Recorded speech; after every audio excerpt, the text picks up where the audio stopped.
ये है साधना prime news, क्योंकि सच जरूरी है। नेपाल में भारत पाकिस्तान विदेश मंत्रियों के बीच खत्म हुई बातचीत। सुषमा स्वराज ने कहा पठानकोट हमले पर बातचीत की गई।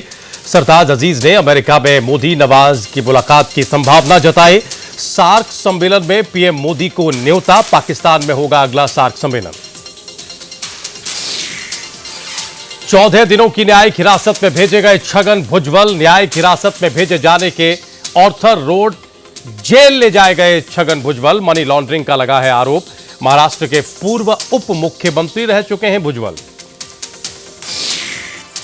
सुप्रीम कोर्ट से पंजाब सरकार को झटका। सतलुज यमुना लिंक नहर विवाद पर सुप्रीम कोर्ट का निर्देश। सुप्रीम कोर्ट ने यथास्थिति बनाए रखने के निर्देश दिए। जाटों ने फिर आंदोलन की धमकी दी। 18 मार्च को कर सकते हैं आंदोलन। जाट आरक्षण को लेकर हरियाणा विधानसभा में मजबूत बिल रखने की मांग। रोहतक के सभी कॉलेजेस में आज से 3 दिन की छुट्टी। और विजय माल्या ने ईडी से मोहलत मांगी। ईडी ने माल्या को भेजा था समन। माल्या ने शुरुआती अप्रैल तक का वक्त मांगा था।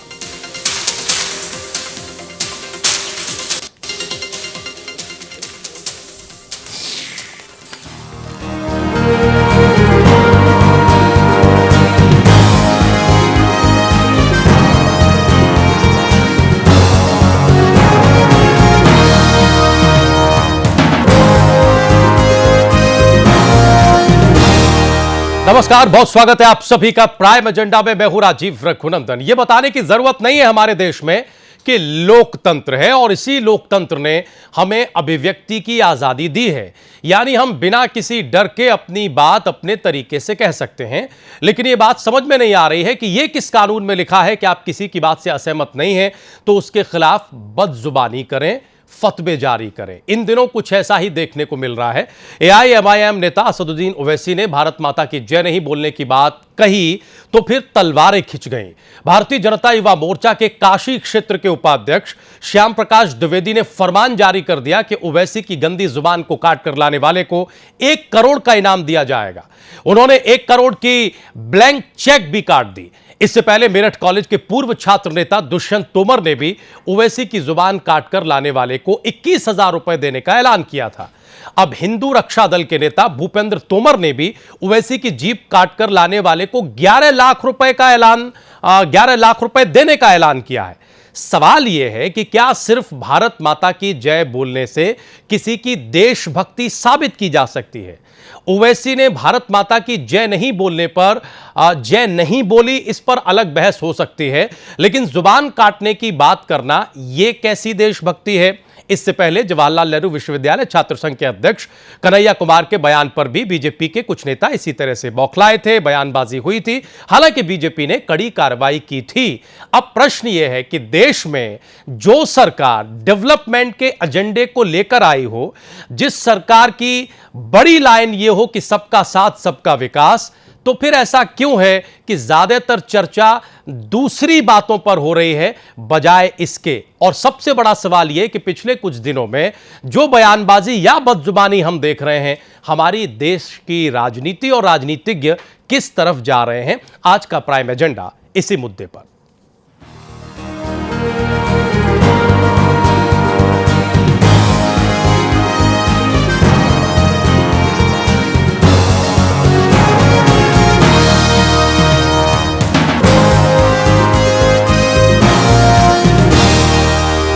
और कई खास मेहमान हमारे साथ मौजूद हैं। बगैर वक्त गवाए हम अपने मेहमानों से आपका परिचय करा दें। बहुत ही सम्मानित, बहुत ही सीनियर मुस्लिम धर्म गुरु मौलाना अब्दुल हमीद नुमानी साहब आज की डिबेट में हमारे साथ हैं। नुमानी साहब, बहुत स्वागत है। हमारे साथ शहजाद पूनावाला हैं, युवा नेता, कांग्रेस पार्टी। हमारे साथ विजय शंकर तिवारी जी हैं, आप नेता हैं, प्रवक्ता हैं आरएसएस के। हमारे साथ बहुत ही सम्मानित वरिष्ठ पत्रकार पीयूष पंत जी हैं स्टूडियो में। इसके अलावा 2 और खास मेहमान हैं हम जिनका इंतजार कर रहे हैं। हमें बताया जा रहा है कि इस वक्त सड़कों पर जाम लगा हुआ है, जिस वजह से वो स्टूडियो तक नहीं पहुंच पा रहे हैं। हम सबसे पहली टिप्पणी पीयूष जी आपसे लेना चाहेंगे। हम पिछले 2 महीनों में ये देख रहे हैं कि एक बयान आता है किसी भी राजनीतिक दल की तरफ से और उसके बाद जितना खराब या गलत या निंदनीय वो बयान होता है उससे भी ज्यादा तेज इस देश में प्रतिक्रिया होती है और गर्दन काट देंगे, जुबान काट लाएंगे, इतने पैसे देंगे, उतने पैसे देंगे, यह चीज होती है और फिर दोनों तरफ से बहस शुरू हो जाती है। प्रश्न ये कि जिस डेवलपमेंट के नारे पर इस देश में सरकार बनी, जिस डेवलपमेंट की तरफ इस देश को बढ़ने की चुनौती है, वहां ये चीजें अब ज्यादा बड़ी होती जा रही हैं। सर, हमारे देश की जो राजनीति है वो किस तरफ जाती दिख रही है? देखिए राजीव जी, जो राजनीति मुझे लगता है कि जो है बहुत ही एक छिछले स्तर की ओर जा रही है।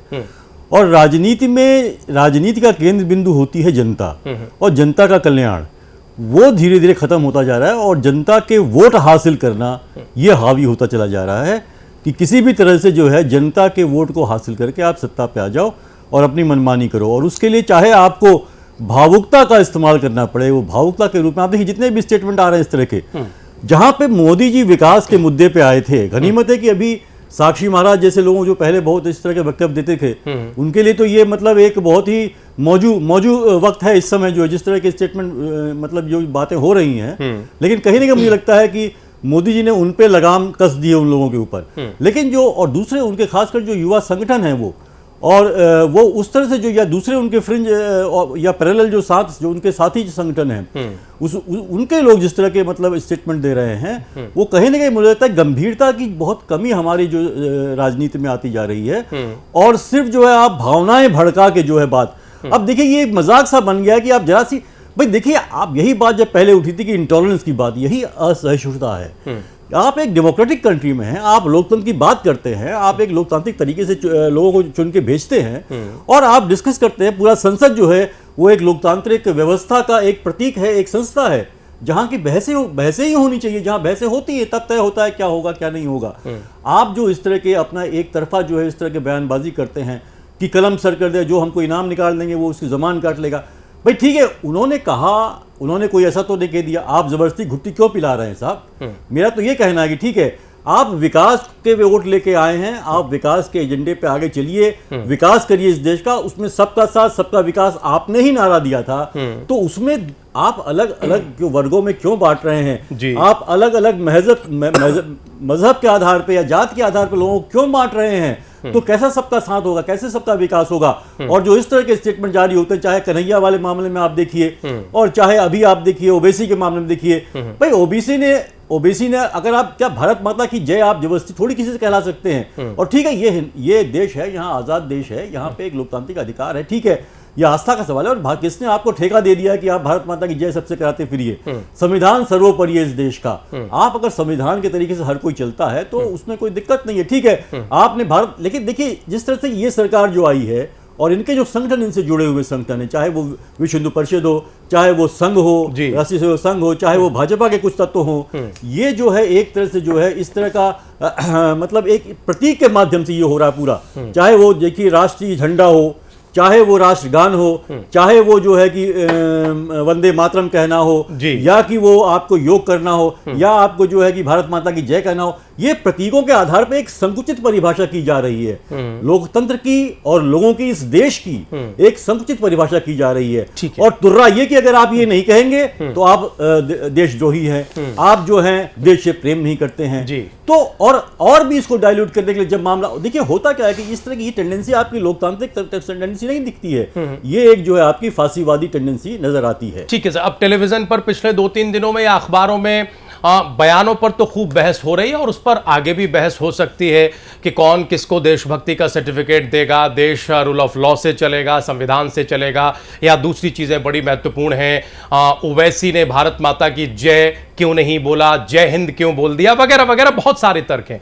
लेकिन हमारी आज की इस डिबेट में चिंता यह है कि जिस तरह से ऐसी चीजें राष्ट्रीय परिप्रेक्ष्य में बड़ी हो रही हैं जो इसी सरकार के एजेंडे को ठेस पहुंचाती दिख रही हैं। विजय शंकर तिवारी साहब, ये जो कुछ हो रहा है पिछले कुछ दिनों में, जेएनयू से लेकर रोहित वेमुला से लेकर और ओवैसी के बयान तक, इसे आरएसएस किस नजरिए से देखता है? और ऐसा नहीं लगता आपको कि इससे कहीं ना कहीं उस एजेंडे का नुकसान है सरकार का, जो वादा करके भारतीय जनता पार्टी सत्ता में पहुंची थी?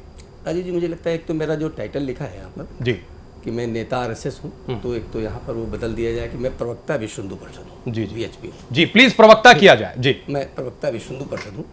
अभी पीयूष पंत जी ने जो विषय रखा, मैं तो सोच रहा था कि कोई निष्पक्ष पत्रकार हैं और वो अपना एक विषय हमारे सब लोगों के सामने रखेंगे तो कुछ चीज़ें ऐसी होंगी जो लोगों की समझ में आएंगी। लेकिन मैंने देखा कि पीयूष पंत जी ने जो सारा विषय रखा वो कम से कम ये समझने के लिए पर्याप्त है कि एक पक्ष ही बोल रहे थे। वो जो हम निष्पक्षता सोच रहे थे ऐसा कुछ मुझे नहीं लगा। दूसरी बात क्या है कि हम जो चर्चा कर रहे हैं कि अभिव्यक्ति की बार बार हम अभिव्यक्ति की बात करते हैं, तो क्या अभिव्यक्ति के विचार की जो हम बात करते हैं वो क्या केवल कुछ लोगों के लिए है क्या? नहीं, वही सिद्धांत आप जब संघ, भाजपा, विश्व हिंदू परिषद ये जब वही विषय ये लेते हैं तो वहां अभिव्यक्ति के विचार की बात नहीं आती है। वहां उनकी अभिव्यक्ति का विचार नहीं होता, वो नहीं बोल सकते हैं। लेकिन अगर कोई दूसरा वामपंथी कोई बोल रहे हो या कांग्रेस के लोग बोल रहे हो या कोई एक्सट्रीमिस्ट और लोग बोल रहे हो तो वहां अभिव्यक्ति की बात हम लोग सामने ले आते हैं। तो ये एक जो डबल स्टैंडर्ड देखने का है, मुझे लगता है ये ठीक नहीं है। इससे चीजें आपको समझ में नहीं आएंगी। अब आप कहते हैं कि काफी दिन से एक लंबी प्रक्रिया के अनुसार कुछ बातें चल रही हैं, चल क्या रही वो चलाई जाती हैं। हमेशा समाज में 126 करोड़ लोगों का देश है ये राजीव जी, तो इसमें रोज कुछ न कुछ घटनाएं घटती हैं, जाहिर है। रोज कुछ न कुछ बातें होती हैं। समस्या ये है कि जब से ये मोदी जी की सरकार आई है तो वो समस्याएं मीडिया में आ रही हैं। पहले वो समस्याएं मीडिया में नहीं आती थी और हम वही विषय ला रहे हैं जो हमें दिखाना होता है। देखो अब बात अभी आजकल ताजा विषय चल रहा है, मुझे लगता है इस पर बाद में आप आएंगे। लेकिन कुल मिलाकर के जो चर्चाएं हो रही हैं, अभिव्यक्ति की बात हो रही है। अभिव्यक्ति अपनी बात रखने का सबके पास है। वो साजाद पूनेवाला जी के पास भी है, नुमानी जी के पास भी है, मेरे पास भी है। लेकिन उस अभिव्यक्ति के विचार को अलग अलग चश्मे से नहीं देखना चाहिए। जो देखने वाला व्यक्ति है उसको चश्मा एक रखना चाहिए ताकि वो चीजें साफ साफ नजर आए। नहीं, लेकिन तिवारी साहब क्या कुछ उदाहरण दे सकते हैं क्या? जैसे कि आपने, आरएसएस ने या वीएचपी ने या बीजेपी ने या कांग्रेस पार्टी ने एक चीज को इस तरीके से पेश किया, ये उनकी अभिव्यक्ति की आजादी हो गई जिस पर कोई बवाल नहीं मचा या कोई अटेंशन नहीं लिया गया। हमने साहब ये बात कह दी तो आपको बड़ा एतराज हुआ। हो ये रहा है कि जो बातें कही जा रही हैं उस पर आप लोगों की तरफ से एक अतिरेकपूर्ण व्यवहार किया जा रहा है। दिक्कत सिर्फ इतनी आ रही है राजीव जी, ऐसा और आपने कहा कि जो चीजें मोदी जी प्रधानमंत्री बने उसके बाद मीडिया में चीजें ज्यादा आ रही हैं। कौन लोग इन चीजों को ज्यादा लेकर आ रहे हैं सर? राजीव जी, जो अतिरंजित बातें हैं उनको कोई स्वीकार नहीं करता है। ये 1 करोड़ देंगे, 2 करोड़ देंगे, मैं आपके मन से विश्व हिंदू परिषद के प्रवक्ता के नाते मैं इस चीज को डिस्कार्ड करता हूँ। मैं इस चीज को नहीं मानता हूँ। ठीक, जब हम अभिव्यक्ति की बात करते हैं तो बिल्कुल स्वतंत्र अभिव्यक्ति की बात करते हैं। अभी भारत माता की जय का विषय चल रहा है, हम इसके पक्षधर हैं। हम ये बात कहते हैं कि ये भारत माता की जय बोलने वाले वो राजगुरु, वो अशफाकुल्ला खां, वो भगत सिंह, वो भारत माता की जय बोल करके फांसी चूम गए। वही चंद्रशेखर आजाद भारत माता की जय बोलते हुए कनपटी में उन्होंने गोली लगा ली। वो भारत माता की जय, सीमा पर खड़े हमारे सैनिक जब भारत माता की जय बोल करके युद्ध लड़ते हैं तो वो देश का सम्मान बढ़ाते हैं, देश की रक्षा करते हैं। ये सब लोग संघ के कहने पर नहीं करते हैं। नहीं, वो तो देखिए सिचुएशन होती है। एक मिनट, मैं बोल रहा हूँ, ये संघ के कहने पर सीमा के लोग जो हैं, ये संघ के कहने पर भारत माता की जय नहीं बोल रहे हैं। हम उसी परंपरा को अपनाते हैं जो लगातार परंपरा में चला, उसको संघ के साथ जोड़ दीजिए। ये तो संघ का एजेंडा हो गया। देखो, राष्ट्रीय मुद्दे जो होते हैं राजीव जी, जो राष्ट्रीय मुद्दे होते हैं, राष्ट्रीय मुद्दों पर कोई समझौता तय कर दिया राष्ट्रीय मुद्दे। आप तय करिए। आप बताइए। नहीं, आपने तय किया था विकास का मुद्दा। मैं बताता हूँ, बिल्कुल विकास का मुद्दा मोदी जी ने तय किया था। इस धरती पर रहने वाला प्रत्येक व्यक्ति ये तय करता कि क्या चलेगा, क्या नहीं चलेगा। प्रत्येक व्यक्ति, मैं भी कर सकता हूँ, आप भी कर सकते हैं, ये भी कर सकते हैं। आपके कहने पर किसने प्रश्न फिर क्यों आप ये कह रहे हैं? नहीं, हम अपनी बात कहेंगे ना, आप कहेंगे तो शुरुआत में अगर उलझ जाएंगे सर तो फिर पूरी डिबेट उलझ जाएगी। आप बोलिए, एक एक करके हम रिएक्शन ले लें। अगर शुरुआत में आप गर्दन में छुरा लगा के थोड़ी कहेंगे। मैं बोलूंगा तो गर्दन में छुरा आ गया, ये कहेंगे तो व्यक्ति यही आप कह रहे हैं, मतलब यही आप कर रहे हैं, यही आप कर रहे हैं। नहीं, मैं कहूंगा छुरा आ जाएगा, आप कहेंगे तो व्यक्ति। तिवारी जी वो ये कह रहे हैं कि आप कहें न कहें ये आपकी आजादी है, हाँ, लेकिन आपकी दूसरा आजादी है। कहेगा या नहीं कहेगा, इस पर जबरदस्ती चली आती है। ये दिक्कत ये हो रहा है। देखो दिक्कत ये हो रही उनकी है। बात देखो, का राजीव जी बिल्कुल ठीक बात है। जो राष्ट्रीय मुद्दे कुछ हैं, जैसे भारत माता की जय की बात हो रही है, भारत माता की जय बोलने में अगर किसी को संकोच होता है तो उस पर आप स्वयं सोच सकते हैं कि आज वो भारत माता की जय बोलने के लिए मना कर रहा है, कल कहेगा मैं संविधान को नहीं मानता हूं। अच्छा, मुझे परसों बताइए कहेगा भारत मैं माता तिरंगा को है नहीं कौन? मानता हूं। भारत माता है कौन, ये बताइए मुझे। देखो ये भारत भारत माता है कौन? जरा शहजाद के पास क्या जाओ। इस देश के लोग भारत माता नहीं है, उसके पुत्र नहीं है? नहीं, भारत माता को बताइए। यही तो सर, अब जरा थोड़ा बहस आगे बढ़ाइए। प्रॉब्लम है, इस पर भी यही करेंगे। तो आप स्पष्ट इस पर भी नहीं करेंगे। है। एक जो है कि जो आप इस तरह की एक ठीक जो है, पीयूष मिथक जी। बना देते हैं आप, उसके जी। हिसाब से करते हैं। भारत ठीक, माता पीयूष को जी, मैं हमें कहता जरा हूं, नोमानी साहब निर्भया को की लाने मां, दीजिए। निर्भया हमें की जरा मां शहजाद भारत को भी माता सुनने है। दीजिए, और इसके अलावा अश्वनी अश्वनी उपाध्याय भी हमारे साथ जुड़े हुए हैं। जिन- अभी करेंगे हम चर्चा। ठीक है, हम अभी आएंगे, इस करेंगे। पर आएंगे। पीयूष जी आएंगे, तिवारी जी आएंगे। हम जरा शहजाद को चर्चा में ले आए। शहजाद, ठीक है, बयान तो हर राजनीतिक दौर में आते हैं और सियासत को गरमाने का काम करते हैं, ठीक है। हमारी चिंता यह है कि ये दोनों मुफीद चीजें हैं, एक दूसरे को समर्थन करती दिखाई दे रही हैं, अपनी अपनी सुविधा की चीजें हैं, या फिर अब यही सुविधा सबसे बड़ी है और बाकी चीजें, मतलब भारत माता की जय और सबका साथ सबका विकास, ये दो एक दूसरे को सपोर्ट कर रहे हैं या कंट्राडिक्ट कर रहे हैं? इस देश की राजनीति में अब स्थिति क्या दिख रही है? इस देश की राजनीति में मुझे ये स्थिति दिख रही है कि जो लोग राम राज्य लाने की बात कर रहे थे 2014 से पहले, वो आज राम मंदिर की बात कर रहे हैं, और मजबूरी में कर रहे हैं क्योंकि राम राज्य तो नहीं आ रहा। अब मैं आपको भारत माता की जय के बारे में एक दिलचस्प किस्सा बताता हूँ। मैं तिवारी जी की एक बात से सहमत हूँ। भारत माता की और इनकी जो तमाम संघवादी जो विचारधारा वाली संगठनाएं हैं, वो कहती है पाकिस्तान भेज दो। तो मैं आपको इस मंच से बताना चाहता हूं कि भारत माता की जय के स्लोगन को नकारने वाली सबसे पहली पार्टी अकाली दल है। उन्होंने रेजोल्यूशन पारित करके इसको नकारा था। हमारे जो चीफ मिनिस्टर है प्रकाश सिंह बादल, उन्होंने संविधान की कापियाँ फाड़ी थी। आज भी उनके मंत्रालय में एक ऐसे मंत्री शामिल है जो खालिस्तान की वकालत करते हैं। अफजल गुरु के चहेतों के साथ आपने कहाँ सरकारें बनाई हैं पीडीपी के साथ, ये बयान करने की मुझे कोई ज़रूरत नहीं है। तो तिवारी जी अपने पैमाने पहले, या बीजेपी अपने पैमाने पहले अपने अकाली और पीडीपी के लोगों पे लागू करे, फिर देश भर में आरएसएस उपचार करे लोगों को भारत माता की जय बोलना है या नहीं बोलना है। पर सवाल ये पैदा होता है कि क्या भारत माता की जय बोलने में आपत्ति होनी चाहिए या नहीं होनी चाहिए, क्योंकि वो साइड से भी हमें एडजस्ट करना है। ओवैसी ने बोला कि मैं नहीं बोलूंगा, अच्छी बात है, कोई उसको फोर्स नहीं कर सकता, संविधान में कहीं नहीं लिखा भारत माता की जय बोलना है। पर ओवैसी साहब को मैं ये पूछना जरूर चाहूंगा कि आरएसएस की जो एक विचारधारा है, जिस तरीके से उन्होंने भारत को एक हिंदुत्व के आईने में ढाला है, उसको आप क्यों देखते हैं? नेहरू जी ने डिस्कवरी ऑफ इंडिया में एक बहुत ही सुंदर तरीके से भारत माता का विश्लेषण किया है, और शायद पीयूष जी का इशारा उसी तरफ था। उन्होंने जनता से पूछा कि भारत माता कौन है, तो जनता उनको देखने लगी, इधर उधर देखने लगी, बोल नहीं सकी कौन है। तो उन्होंने समझाया कि भारत माता भारत में रहने वाले लोग हैं, भारत की नदियां हैं, भारत के सरजमी हैं, और अगर उसको आप माता मानते हो, हाँ ये बात जरूर है कि मुसलमान भारत को या किसी को भी देवता देवी नहीं मानते। तो भारत के, मैं जैसे जब भारत माता की जय बोलता हूं तो मेरे मन में परिकल्पना क्या होती है? भारत की माताओं की जय, रोहित वेमुला की माता की जय, जाकिया जाफरी की जय। तो ओवैसी साहब इस परिप्रेक्ष्य से, गांधी और नेहरू के परिप्रेक्ष्य से भारत माता की जय बोलेंगे तो मुझे नहीं लगता उनको भी ऐतराज होगा। पर आरएसएस जिस भारत माता की बात करना चाहती है, हिंदुत्व के चोले में रंगी हुई भारत माता की, वो ना हमारे संविधान में कहीं विश्लेषण है, ना हमारे जो देश को बनाने वाले, आजादी दिलाने वाले, जिनमें किसी का भी सहयोग नहीं था आपकी पार्टी से। साहब, आपको यह भी याद होना चाहिए तिवारी साहब कि 52 साल आरएसएस ने कभी तिरंगे को लहरा के सल्यूट मार के भारत माता की जय नहीं बोला। 2002 से यह प्रथा शुरू हुई कि उन्होंने तिरंगे को तो अपनाया। तो साहब जरा अपने गिरेबान में तो जाग के देखिए। आप पाकिस्तानियों को भारत के नागरिक बनाते हो, बांग्लादेशियों को यहाँ पे पनाह देते हो, और भारत का मुसलमान जो पाकिस्तान को रिजेक्ट करके यहाँ से 47 से रह रहा है, उसको आप पाकिस्तान भेजने की बात कर रहे हो। आपको किसने अधिकार दिया है?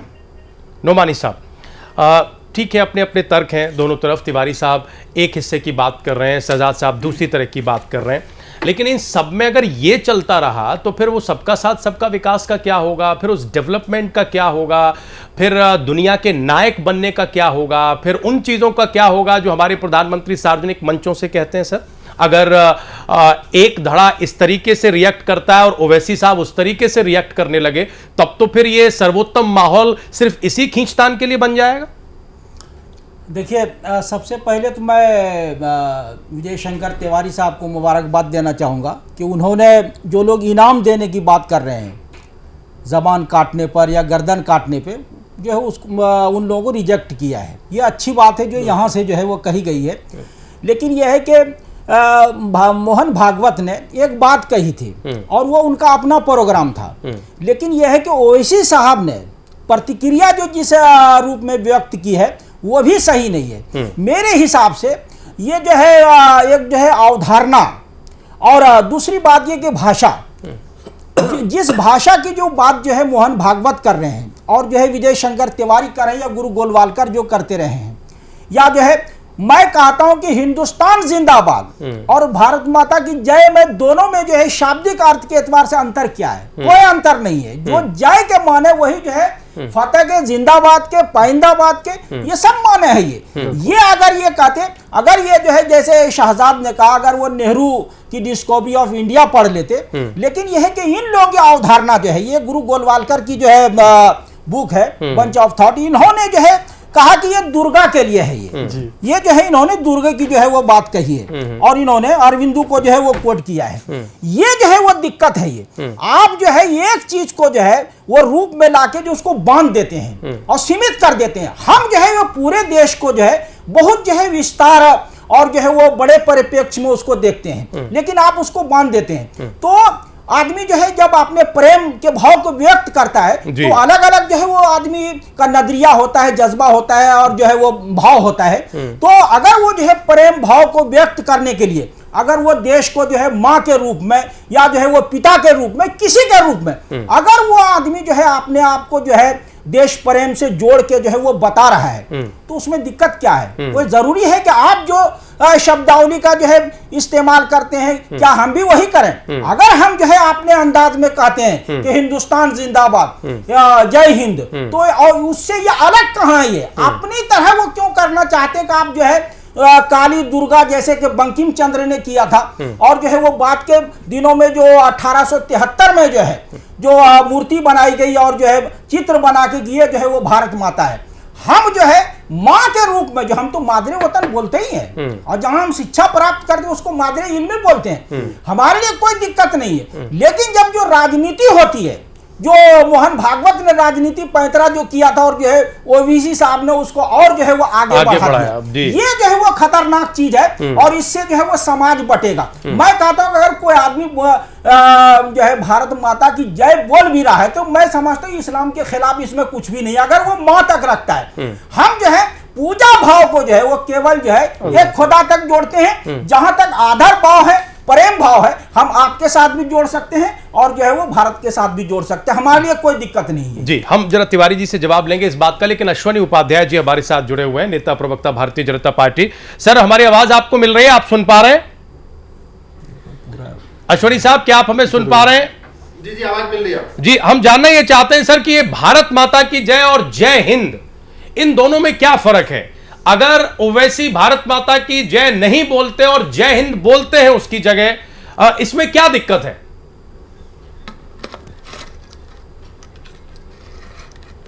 देखिए रघुनंदन जी, पहली बात तो आप केवल इस एक शब्द को मत जाइए, इसके शब्दों को जरा बैकग्राउंड में आप जाइए। पिछले 4-5 सालों से क्या हो रहा है। एक बार सलमान खुर्शीद साहब आके कहते हैं कि बटलाव से इनकाउंटर हुआ तो सोनिया जी फूट फूट के रोई। उसके बाद 3 ऐसे पार्टियां, विशेष रूप से मैं 3 पार्टियों का नाम ले रहा हूं, एक तो ओवैसी जी की पार्टी, दूसरी समाजवादी पार्टी, तीसरी कांग्रेस जी। इन तीनों की टोन एक जैसी होती है, जैसे तीनों कहते हैं इशरत जहां निर्दोष है, तीनों कहते हैं याकूब मेनन निर्दोष था, उसको गलत फांसी हुई, तीनों कहते हैं कि अफजल गुरुद को गलत फांसी हुई। तीनों मतलब जहां तक आतंकवाद और अलगाववाद जी, इसके मामले में तीनों की टोन, हालांकि सारे कांग्रेस के नेता नहीं बोलते, लेकिन दिग्विजय सिंह बोलते हैं। अभी गुलाम साहब ने बोला कि ये तो आरएसएस तो जो है आईएसआईएस के बराबर है।